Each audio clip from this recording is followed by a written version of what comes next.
Et donc, comme un arbre produit toujours les fruits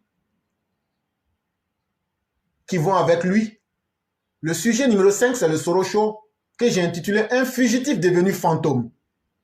Et là, vous comprendrez aisément, et à travers la vidéo qui existe déjà, de quoi est-ce que je suis en train de parler. Et là, on va jouer la vidéo et quelquefois, je vais arrêter.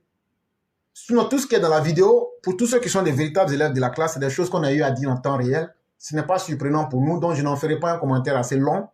Et donc, on va aller au fur et à mesure pour pouvoir vous permettre aussi de confirmer. Je l'ai fait simplement pour pouvoir confirmer ce qu'on vous avait dit il y a des mois et des mois. Mais quand on vous avait dit que Assimi Goïta et Soro Guillaume étaient en lien sur le problème des 49 et autres, et c'est ce qui fait que je déteste et que je vais toujours détester fortement Assimi Goïta. Et donc, on écoute ici ensemble pour se convaincre de ce que nous vous disions il y a quelques mois. Guillaume Soro fait partie des personnalités politiques qui ne laissent pas insensibles en Côte d'Ivoire. L'ancien président de l'Assemblée nationale n'a plus foulé le sol ivoirien depuis 2019, condamné à la perpétuité en 2021, visé par un mandat d'arrêt, l'ancien chef de la rébellion demeure insaisissable. Nos confrères du mensuel Jeune Afrique ont enquêté sur la cavale de l'homme qui continue de hanter les hautes sphères du pouvoir à Abidjan. Vincent Duhem, bonsoir et merci d'être avec nous. Vous êtes journaliste à Jeune Afrique et vous êtes l'auteur de cette enquête. Avant d'entrer dans le détail de votre travail, pouvez-vous nous rappeler qui est Guillaume Soro?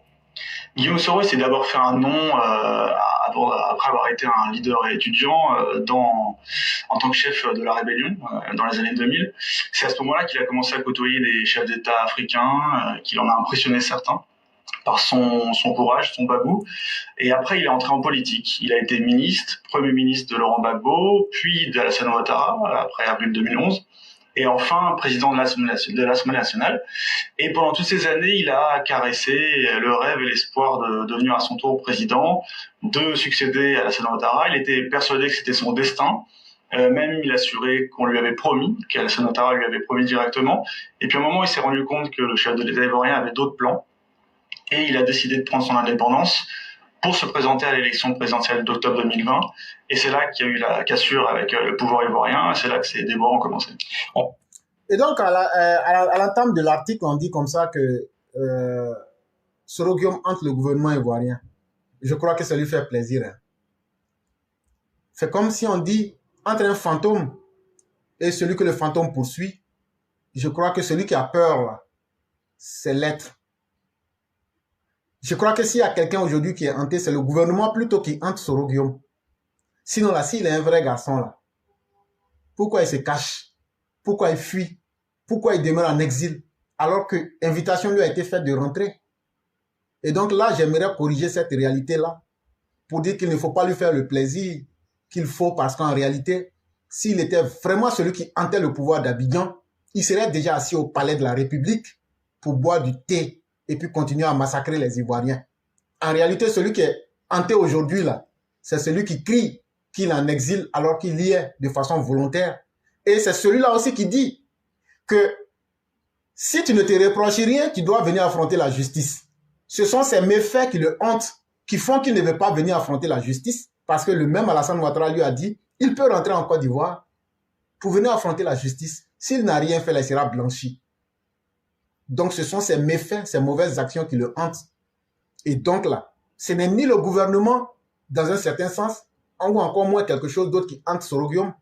C'est parce que lui-même là, il est hanté par ces mauvaises pratiques qu'il ne peut pas rentrer. Et ça, c'est important à le signaler. En 2021, la justice ivoirienne a condamné Guillaume Soro à la prison à perpétuité pour atteinte à la sûreté de l'État. Pour quelle raison? La justice ivoirienne se base principalement sur 2 enregistrements faits à l'insu de Guillaume Soro et divulgués en 2019, dans lesquels Guillaume Soro évoque ses soutiens dans l'armée. Il assure qu'il peut les activer à tout moment, qu'il est positionné un peu partout. Lui-même n'a jamais nié l'authenticité de ces enregistrements, mais il affirme qu'ils ont été coupés, modifiés, et surtout qu'il savait qu'il était enregistré, et donc il a joué le jeu de ses interlocuteurs pour les pousser et savoir jusqu'où il voulait aller. Concrètement, qu'est-ce qui empêche aujourd'hui les autorités ivoiriennes de l'arrêter? Et donc, Soro Guillaume, c'est faux. Tu as été pris la main dans le sac, et il y a d'autres enregistrements qui existent, où tu disais à Isiaka Ouattao de continuer à maintenir la pression et d'exiger qu'on paye 12 millions à ce que vous avez pu manipuler. On a tous ces audios-là aussi. Donc n'oublie pas en disant non, c'est faux. Tu as été pris la main dans le sac. Et tu es tellement malhonnête. Tu penses qu'Alassane Ouattara ne te connaissait pas. Tu penses que quand tu faisais les jeux, vous dites non, non, non, on va aller à la RTI, tu as sacrifié des gens alors que tu partais te cacher pour aller négocier avec Gbagbo qui n'a qu'à te nommer Premier ministre là. Tu pensais qu'Alassane Ouattara ne savait pas. Ah, Soro Guillaume. Toi, tu savais que Ahmed Bakayoko était mort là. Tous les renseignements sur Gbagbo là, on avait ça. Tout ce qui s'est passé autour de Gbagbo là, on connaissait. Ça tombait. Et donc là, ton faux coup, où tu es parti et tu allais négocier avec Laurent Gbagbo, ça n'a pas marché là. Et maintenant, tu t'es remis du côté de Ouattara là. C'est quelque chose que Ouattara sait. Ouattara n'est pas un gao. Après ça, quand tu es venu au Golf Hotel là, tu as cherché à l'empoisonner. Ouattara est encore vivant. Si je mens là, ils n'ont qu'à mettre mon nom à l'aéroport. Est-ce qu'un jour on n'a pas pris Ouattara pour aller en France, Mani Militari, illico presto? Il connaît bien. Et donc, il connaissait tes ambitions. Il savait que tu es une mauvaise graine. Il ne pouvait jamais te faire confiance. Et tu pensais comme ça que tu allais pouvoir se jouer de lui. Et puis, on allait te prendre des gens comme l'Amadou Gon, des gens comme l'Ahmed Bakayoko, les gens qui sont les proches même d'Alassane Ouattara, qui sont là, qui ont duré, qui ont lutté avec lui. Toi, on va te prendre un indigne, un irresponsable, un malhonnête qui allait à l'école de Laurent Gbagbo, l'école de la Roubladis. C'est toi, on va venir prendre et puis maintenant insulter les autres. Même si on dit que Ouattara aime les transfuges là. Ouattara là, à la fin de la journée là, il se préfère lui-même. Donc là où toi tu penses que Ouattara ne te connaissait pas là, Ouattara avait fini de lire ton livre, le livre Soro Guillaume là, il avait fini de lire ça jusqu'à fatiguer. Et donc là, il t'est regardé dans ton jeu jusqu'à ce que toi-même tu te fasses prendre dans ta propre colle. Ce qui a fait que tu as fui le pays là, c'est parce qu'au siège du GPS là, on a pris des armes là-bas, en plus de l'audio là, que tout le monde a entendu là. Ce que je suis en train de dire pour Ouattara là, dans la même audio là, tu lui as dit d'aller mettre les armes dans, à Assini, dans l'eau là. On a tout ça aussi. On a tout ça aussi. Et en plus encore, quand vous étiez en train de cacher les armes dans le siège du GPS là, il y a tous ces audios là aussi qui existent. Et les personnes sont encore là, les Soro Kanigi peuvent témoigner de ce fait là. Donc là, ne pense pas que tu peux tromper les gens. On continue. Principalement la justice internationale, il y a un mandat d'arrêt qui a été émis, mais il n'est pas appliqué et pas applicable dans beaucoup d'États européens notamment, parce qu'il est jugé politique et qu'il se base sur des fondements notamment politiques. Après son retour avorté à Abidjan en 2019, Guillaume Soro s'est installé à Paris, mais selon vous, quelques temps plus tard, les autorités françaises lui ont fait savoir qu'il n'était plus le bienvenu. Que s'est-il passé ? Il a fait trop de bruit, il a été trop bruyant, on l'a trop vu et surtout il était un peu trop offensif. Il a critiqué à plusieurs reprises Emmanuel Macron, sa politique africaine, ses prises de position en Côte d'Ivoire. Et puis c'est à Paris qu'il a appelé l'armée ivoirienne à se soulever contre Alassane Ouattara en novembre 2020, après l'élection présidentielle contestée. Là, c'était la goutte d'eau. Et donc, en réalité, lorsqu'il va à Paris, Soro Guillaume, à travers Benalla, a pu convaincre Emmanuel Macron que la page Ouattara serait fermée. Et là, en guise de garantie, ils disent même, ton ami Tidjane Thiam peut assurer la transition. On enlève Ouattara. Toi, Macron, ton ami Tidjane Thiam, là, on lui fait assurer la transition. Et puis on passe à une autre chose. Benalla fait le travail comme il se doit. Soro Guillaume est dans les meilleurs hôtels de Paris, notamment à Bristol, à l'hôtel Bristol, où il organise des trucs. L'individu pense que non, lui, il est arrivé et qu'ils avaient déjà bouclé. Effectivement, ils avaient bouclé leur affaire. Hein. Ça, il ne faut pas se tromper. Ils avaient déjà bouclé leur affaire. Et souvenez-vous, en juin 2020, ils vont attaquer Kafolo pour tester la capacité de l'armée ivoirienne. Et Soro Guillaume dit, ça peut passer. Il a convaincu. Il appelle les BD. Il dit, vous avez vu, j'ai déjà fait à Kafalo. On a vu, ça peut passer. N'ayez point de crainte. Mais contrairement à ce qu'ils pensent, on va attaquer à partir de l'ouest. C'est-à-dire l'ouest ou bien le nord-ouest. Et on va rentrer. N'ayez point de crainte. Mais là où ils ne se sont pas entendus, c'est quand ils ont demandé à Blé Goudé de s'associer à eux, mais qu'ils ont voulu faire passer des armes pour commencer à l'ouest. Blé Goudé dit non, si c'est comme ça là, je m'en lave les mains, je m'en lave les mains. Allez sur internet, la vidéo Blé Goudé dit que je m'en lave les mains, je m'en lave les mains là. C'est ça. Mais le vieux Bédier étant convaincu que Macron est avec eux, il a bien dit, hein? Il a bien dit que Macron est avec lui et que Jean-Yves Le Drian avec Ouattara ou bien quelque chose comme ça. C'était pas du Flactus Voxis. Ils avaient préparé leur coup et la France les soutenait dedans.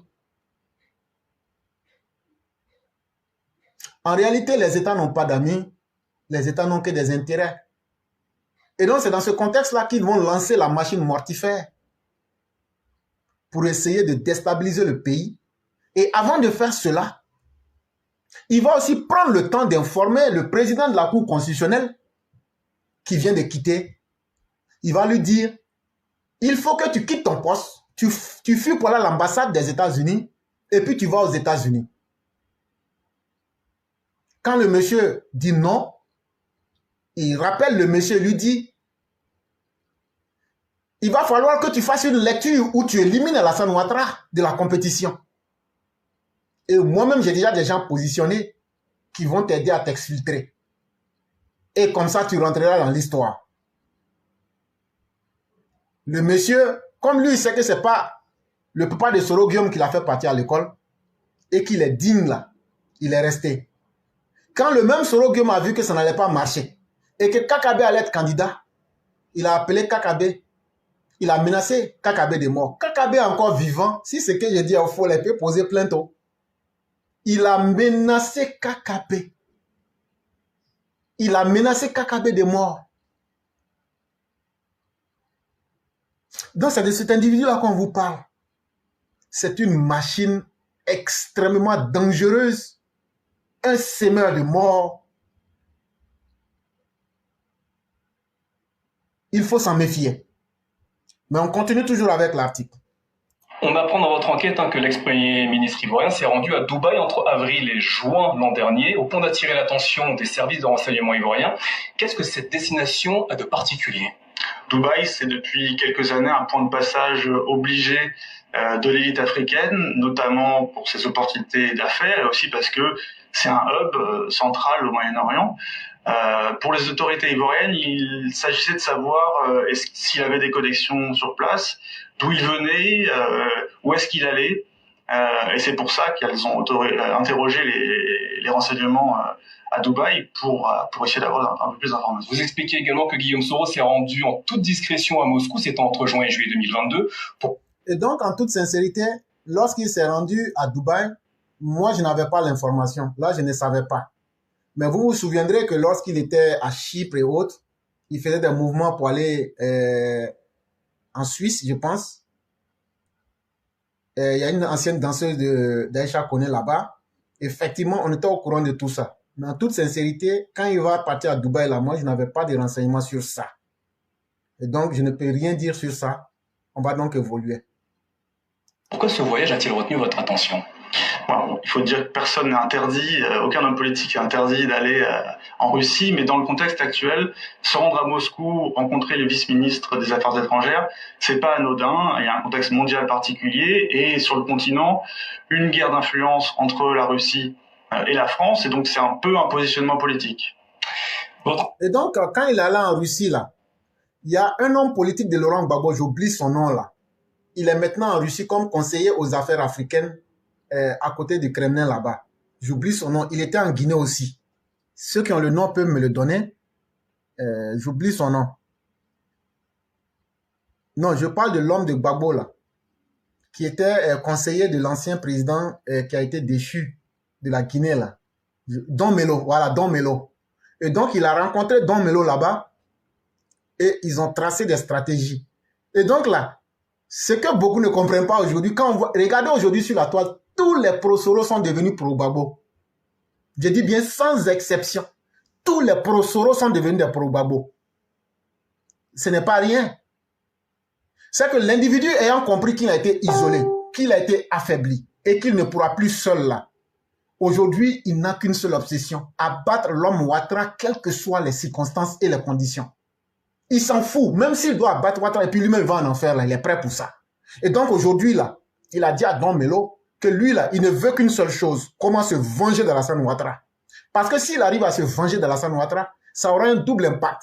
Lui, le fils du Nord, qui aura battu le tigre du Nord, lui, le petit Soro Guillaume, qui aura battu le grand Ouattara du Nord, ça va marquer les gens du Nord pour dire, ah là, vraiment, celui qui a pu abattre ce baobab-là, il faut qu'on baisse les armes et puis le suivre bêtement et aveuglement. Et troisième chose, ça va lui permettre de montrer que lui, il a encore de la capacité de nuisance, même s'il a fait avec les autres auront peur de lui pour lui dire, la machine que tu as pu utiliser là, ah, ça s'impose à nous tous. Mais ce qu'ils oublient, c'est qu'il va tous les éliminer méthodiquement, que ce soit Gbagbo, que ce soit Bédié, et tous ceux qui peuvent lui faire ombrage ou obstacle sur sa route, il va aussi les éliminer méthodiquement. Et donc, ça en Russie là, il a rencontré Awadon Melo là-bas aussi. Enquête sur le fantôme, Guillaume Soro souligne également ses liens avec Assimi Goïta, le président de la transition au Mali. Quel lien, quelle relation entretiennent ces deux hommes? Il a des connexions avec Assimi Goïta, mais pas seulement, avec plusieurs personnalités importantes de la junte. Le Mali, c'est un peu son dernier soutien peut-être. Il y a un de ses proches qui habite à Bamako, qui est d'ailleurs recherché par les autorités ivoiriennes. Récemment, en mars, il y a une réunion publique organisée par des proches de Soro appelant à son retour en Côte d'Ivoire qui a été organisée. Donc il y a, oui, au minimum la mansuétude et sinon un soutien malien envers Guillaume Soro. Je vous ai toujours dit, et peut-être que ça va vous surprendre, que Soro Guillaume a toujours bénéficié des largesses d'Assimi Goïta, qui, dans son imposture de vouloir rester indéterminément au pouvoir sans procéder à des élections, trouve qu'Alassane Ouattara est devenu aujourd'hui la pièce gênante. Au lieu de s'attaquer à la CEDEAO, il faut s'attaquer donc à Alassane Ouattara. Et donc, qu'est-ce que Soro Guillaume fait? Il profite des circonstances, il arrive à convaincre Assimi Goïta que si on lui donne ne serait-ce que 6 mois, lui peut abattre l'homme Alassane Ouattara. Et donc, s'il arrive à abattre l'homme Alassane Ouattara, tout ce que la CEDEAO impose au Mali comme sanctions et difficultés, lui sera là pour contester et Assimi pourra évoluer simplement dans le désordre. Et donc, les autorités maliennes vont lui établir un passeport diplomatique malien. Et je l'ai dit et je le redis, ce monsieur qui parle là, moi je ne le connais pas, mais il vient de vous dire qu'effectivement Soro Guillaume a des connexions. Soro Guillaume était à Bamako pour peaufiner et finaliser les arrestations de nos soldats là. Les 49 là, Soro Guillaume était à Bamako. Je vous ai même donné le nom de l'hôtel parce que nous, on a des gens qui l'ont vu à l'hôtel là-bas. Hey, ce que j'ai dit là, si c'est faux là, ce monsieur-là, il a plus de moyens que moi. Mais est-ce que ça ne se vérifie pas aujourd'hui ce que je suis en train? Est-ce qu'il ne dit pas qu'ils ont des relations? Ils lui ont fait un passeport diplomatique malien. La gente là, ils ont fait ça. Donc, je maintiens ce que j'ai toujours dit et je le maintiens jusqu'à aujourd'hui. Et j'attends des contestations. Parce que j'ai des gens qui l'ont vu. Moi, je ne suis pas là pour faire plaisir à quelqu'un. Quand je dis j'ai quelque chose là, c'est que là, je ne force pas quelqu'un. Je n'attrape pas gorge de quelqu'un. Le monsieur l'a vu dans l'hôtel. J'avais donné l'hôtel tout. Il dit, je l'ai vu là en train de monter à l'escalier roulante. À Bamako là-bas. C'est pas aujourd'hui que j'ai dit ça. Il y a plusieurs mois même. Depuis l'année dernière, j'ai dit ça. Donc là, le monsieur ne vient que confirmer aujourd'hui sur TV5. Et donc, on continue. Cette enquête, vous revenez sur le rôle qu'aurait joué Guillaume Soro dans le délicat dossier des 49 soldats ivoiriens qui avaient été détenus au Mali. Concrètement, qu'aurait-il fait dans ce dossier? Alors, on ne sait pas avec précision, mais on peut dire qu'il a expliqué aux autorités maliennes les incohérences qu'il y avait dans le contrat qui liait la société SAS à l'armée ivoirienne. Et certaines de ces informations ont servi aux autorités maliennes à détenir et à arrêter les soldats. Vous avez entendu, non? Vous avez entendu, non? Il dit qu'il ne sait pas tout, mais il sait que Soro Guillaume a participé activement à donner des informations. Mais au-delà des informations, il a mis en confiance même la junte. Et avant que lui-même ne parte là-bas, là, Franklin Nyamsi a fait 2 voyages entre le mois d'avril et de juin 2022 pour préparer le terrain. Et donc, qu'est-ce que vous voulez encore qu'on vous dise? Les 49 là, le soir où ils ont été pris, quand ils ont rapporté l'affaire à Assimi a demandé, il dit, mais est-ce que c'est la première fois qu'ils viennent? On dit non. Est-ce que le mode opératoire a changé? Non. Ils viennent dans le cadre SAS. Mais pourquoi vous les avez arrêtés? En toute sincérité, il faut dire la vérité, même quand tu n'aimes pas quelqu'un, en toute sincérité, Assimi a dit le même soir de les libérer. Mais c'est là maintenant que ça devient une nécessité pour Sorogium d'aller physiquement pour convaincre Assimi. Ça devient une nécessité. On lui dit, ah, puisque c'est comme ça que les gens l'appellent, les Franklin l'appellent le grand chef. C'est comme ça qu'ils appellent leur Soro là. Ah, ils disent le grand chef, si toi-même tu ne viens pas sur le terrain là, les militaires là, ils veulent lâcher prise. C'est là maintenant, il est parti lui-même pour aller convaincre, il dit, ne les laissez pas. Donnez-moi 3 mois. Là, maintenant, du temps avait passé. Il dit, donnez-moi 3 mois. Il dit, jusqu'à juillet, août, septembre, là, jusqu'en septembre, là, on va finir l'affaire, là. Mais c'était mal connaître l'homme Ouattara. Et donc, pour ceux encore qui sont surpris et qui veulent qu'on leur détaille tout, sinon tout ce qu'on est en train de dire là, c'est plus nouveau. Hein. Tout le monde, on avait déjà redit ça ici. Donc, on continue. Peut-être que si quelqu'un d'autre le dit, ça peut vous convaincre mieux que nous. C'est pourquoi on reprend. Pour certains, l'exil ou la fuite peuvent parfois être très compliqués financièrement. Combien de temps Guillaume Soro peut-il tenir ainsi? C'est difficile à dire. Ses proches assurent qu'il n'est pas dans le besoin. Certaines sources rappellent qu'il s'est largement enrichi pendant la rébellion et qu'il a bien mis à profit cet argent, qu'il a bien placé. Mais il y a quelques indices qui nuancent un petit peu cet optimisme, notamment le fait qu'il a voulu récupérer l'intégralité d'une assurance vie qu'il avait souscrit en France en 2003, c'est près de 200 000 euros. Il a voulu le récupérer et en fait, ça a été bloqué par la justice française dans le cadre d'une plainte contre lui à Paris. Et donc aujourd'hui, beaucoup se demanderaient comment se porte le Soro. Je crois qu'il y a des signes qui ne trompent pas. Quand on sait comment Soro a massacré ses propres parents du Nord, a dévasté l'Ouest, a pillé le centre du pays et a amassé des milliards à travers le monde, ce n'est pas en quelques années, entre 2019 et 2023, c'est pratiquement 4 ans. Avec les milliards qu'il a pu voler là, quand on voit le même Soro aller aujourd'hui demander, comme j'avais fait un placement de 200 000 euros, donnez-moi là. Un homme intelligent doit se dire que ça ne va pas. Contrairement aux fausses idées qu'ils veulent donner là, Soro ne se porte pas bien. Son argent qui était au Maroc là, les gens ont mis bras dessus. Son argent qui était en Turquie là, il y a beaucoup qui ont fui à ça. Les placements qu'il avait fait là, puisqu'il est en clandestinité là, les gens ont mis bras dessus. Actuellement, l'individu ne se porte pas bien, financièrement en tout cas. Et même physiquement, il a une insuffisance rénale très grave qu'il traîne, qui ne lui fait pas être dans le meilleur des formes possibles. Mais, financièrement parlant, au moins un signe qui peut convaincre tous, c'est que si Soro Guillaume aujourd'hui est misérable, dans un misérabilisme, au point d'aller dire, comme j'avais mis 200 000 euros ici, là, venez de donner. Ah, c'est qu'il est tombé des 200 000 euros, c'est combien? Si on calcule là, c'est même pas beaucoup d'argent. 200 000 euros. C'est beaucoup d'argent pour nous les pauvres. Mais pour toi qui as pillé, qui as tué, qui as bu le sang humain, si toi aujourd'hui, tout ça là, c'est 200 000 aujourd'hui, tu as besoin là, c'est que vraiment tu es l'homme le plus maudit de la terre, Soro Guillaume. Et c'est très malheureux. Mais ce qui est encore dramatique dans ton histoire, c'est que tu ne prends pas conscience. Tu ne prends pas conscience. Même quelqu'un qui a fait Jossi consciemment pendant au moins 10 ans, 20 ans, là, il a 200 000 euros. Mais toi, après avoir tué tes parents, après avoir pillé l'Ouest, après avoir commis toute forme d'iniquité sur la terre, si toi aujourd'hui tu t'en vas, les 200 000 qui sont là, c'est que ça ne va plus. Je dis, Ouattara va te saurer comme habit. Je dis, il va te griller dans ta propre graisse. Lui là, tu ne le connais pas où? Ouattara là, tu ne le connaissais pas. Tu étais à côté de lui.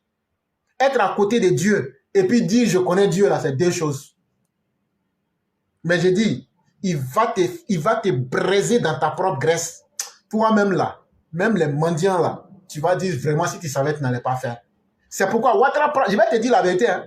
Toi, ton cas là, Ouattara prend ça personnellement. Je ne vais même pas te cacher.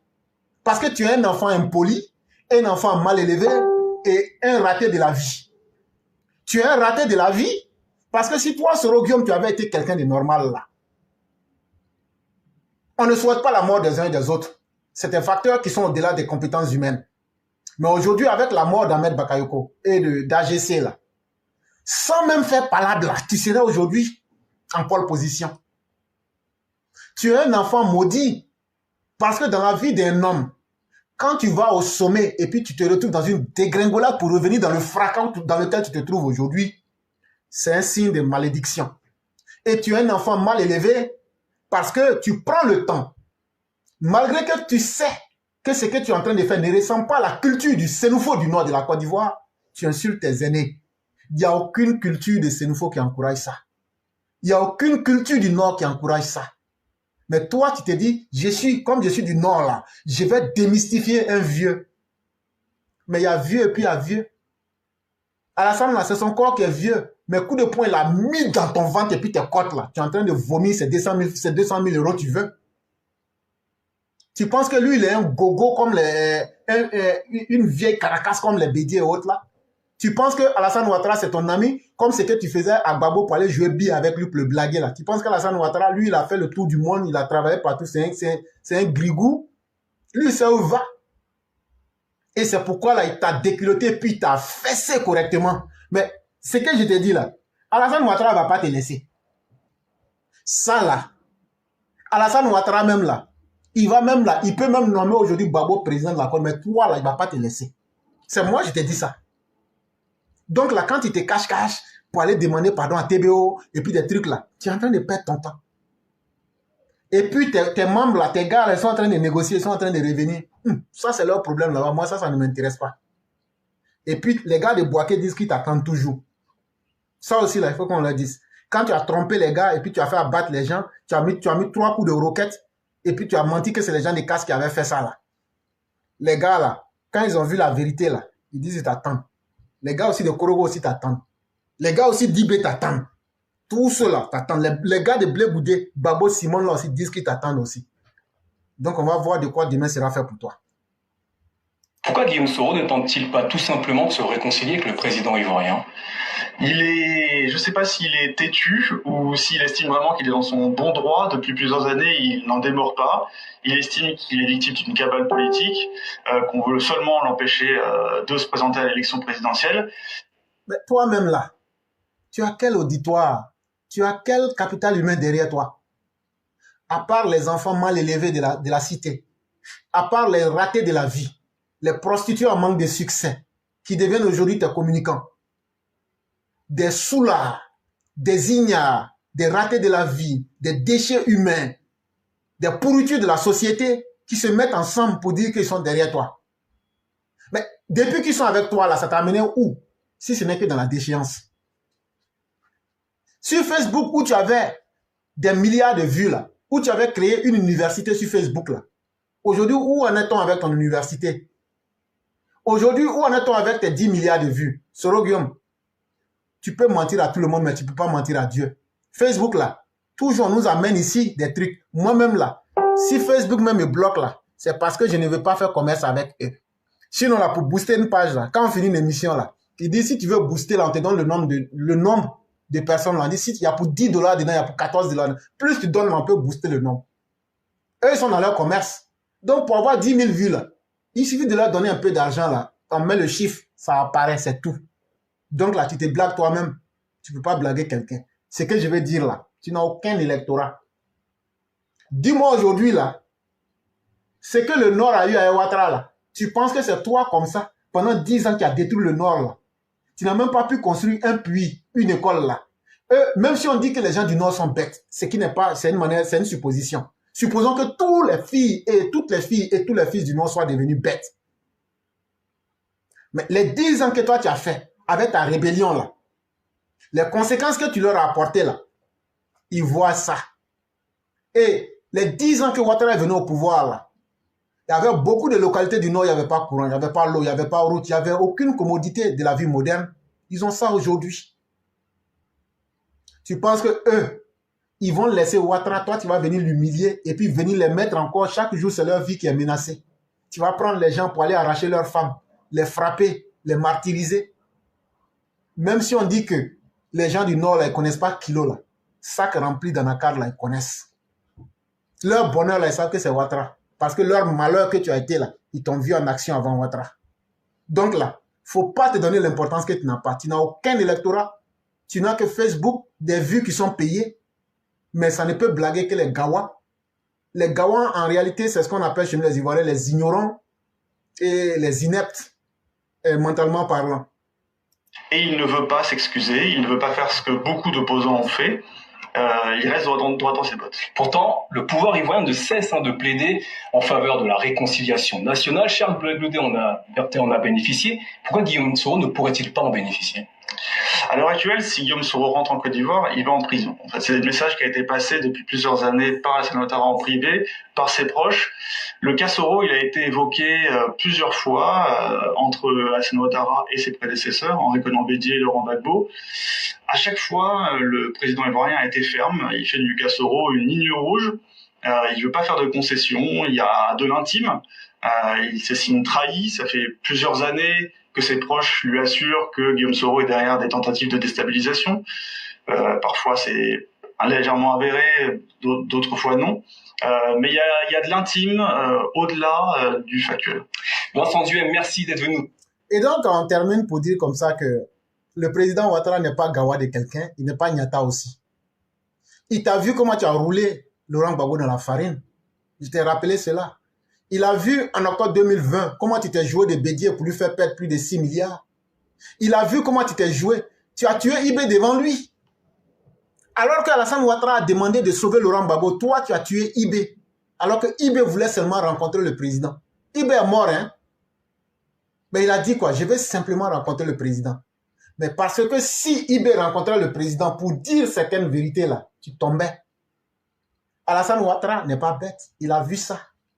Toi, tous ceux avec qui tu as collaboré, tu t'es joué de ces personnes et tu as fini par les assassiner.